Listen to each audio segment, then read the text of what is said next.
రాజకీయాలు ఎప్పుడూ విచిత్రంగా ఉంటాయి. రాజకీయాల్లో అయినోళ్లు పరాయి వాళ్ళనేది ఎప్పుడూ ఉండదు. అందులోనూ కడప రాజకీయాలు మరింత గమ్మత్తుగా ఉంటాయి. ఈ ఎన్నికల్లో సాక్షాత్తు వైఎస్ రాజశేఖర్ రెడ్డి కుమార్తె షర్మిల కడప పార్లమెంటుకు పోటీ చేయడం మరింత ఆసక్తిని రేకెత్తిస్తోంది. పైగా ఆమె వైసీపీ అభ్యర్థి సిట్టింగ్ ఎంపీ అవినాష్ రెడ్డిపైనే పోటీకి దిగడం మరింత ఆసక్తిని కలగచేస్తోంది. అందుకే కడప రాజకీయం ఇప్పుడు రాష్ట్ర వ్యాప్తంగా చర్చనీయాంశమవుతోంది. హాట్ టాపిక్ గా మారింది. దివంగత ముఖ్యమంత్రి వైఎస్ రాజశేఖర్ రెడ్డి అడ్డా అది. గడప గడప ఆ కుటుంబాన్ని అక్కున చేర్చుకున్న కడప అది. ఏనాడు వైఎస్ కుటుంబం ఈ గడప నుంచి ఓడిన దాఖలాలు లేవు. ముందు వైఎస్ఆర్ కు, తర్వాత వైఎస్ జగన్ ను అక్కున చేర్చుకున్న ప్రాంతం ఇది. సరిగ్గా 5 ఏళ్లకు ఇప్పటికీ కడప రాజకీయమే మారిపోయింది. 5 ఏళ్ల క్రితం అంటే 2019 ఎన్నికల్లో అన్న విడిచిన బాణంగా అన్న తరపున ప్రచారం చేసి అంతా తానేగా నిలిచిన చెల్లెలు షర్మిల ఇప్పుడు ప్రధాన ప్రత్యర్థిగా మారింది. గత ఎన్నికల్లో కడప అసెంబ్లీ బరిలో సొంత అన్నయ్య వైఎస్ జగన్ కు మద్దతుగా, కడప పార్లమెంటు బరిలో కజిన్ అవినాష్ రెడ్డికి ప్రచారం చేసిన షర్మిల ఇప్పుడు ప్రత్యర్థిగా ఇద్దరు సోదరులకు సవాలు విసురుతోంది. కుటుంబపరమైన కారణాలతో అన్నతో విభేదించిన వైఎస్ షర్మిల ఇప్పుడు కాంగ్రెస్ అధ్యక్షురాలిగా అన్నపై ఆరోపణలు సంధిస్తోంది. ఏ పార్టీకి వ్యతిరేకంగా బయటకొచ్చి వైఎస్ఆర్ కాంగ్రెస్ పార్టీ స్థాపించారో అదే పార్టీ పగ్గాలు ఇప్పుడు షర్మిల చేపట్టింది. అంతేకాదు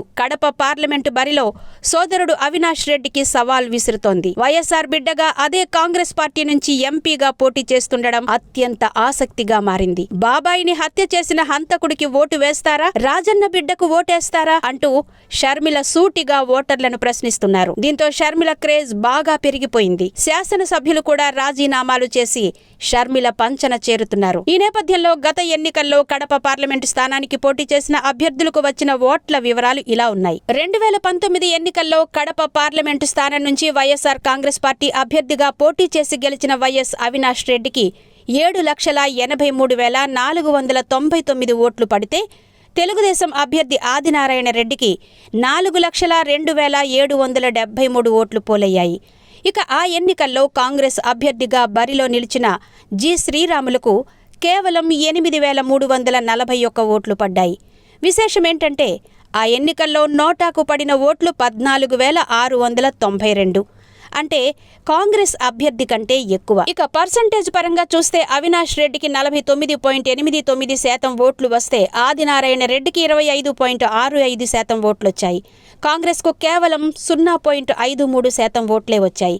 ఈసారి కాంగ్రెస్ పార్టీ నుంచి వైఎస్ఆర్ బిడ్డగా ఆ గడపకే చెందిన వైఎస్ షర్మిల బరిలో ఉన్నారు.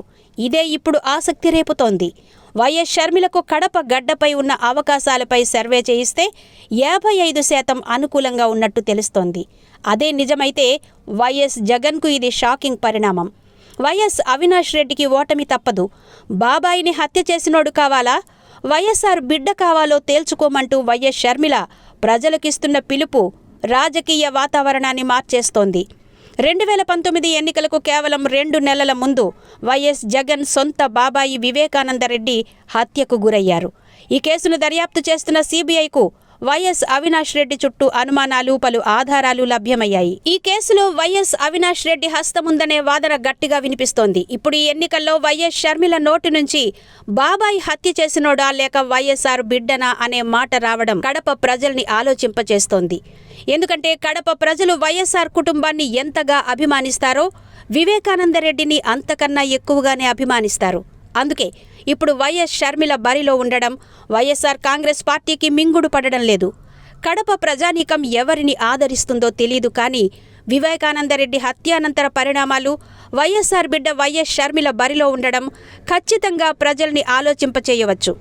ఎమ్మెల్యే అభ్యర్థిగా వైఎస్ జగన్ను, ఎంపీగా షర్మిలను అందలమెక్కించినా ఆశ్చర్యపడాల్సిందేమీ ఉండదు. ఎన్నికల తేదీ సమీపిస్తున్న వేళ ఏపీసీసీ అధ్యక్షురాలు వైఎస్ షర్మిల స్పీడ్ పెంచారు. తనదైన శైలిలో ముందుకు వెళుతున్నారు. ఈ క్రమంలో ఆమె ప్రధాన అధికార పార్టీ వైసీపీపై దృష్టి పెడుతున్నారు. ఏ చిన్న అవకాశం చిక్కినా వైసీపీతో పాటు తన అన్న సీఎం వైఎస్ జగన్మోహన్ రెడ్డిపై విమర్శల వర్షం కురిపిస్తున్నారు. ఈ విషయంలో తగ్గేదేలే అన్నట్టుగా ఉంది ఆమె వైఖరి.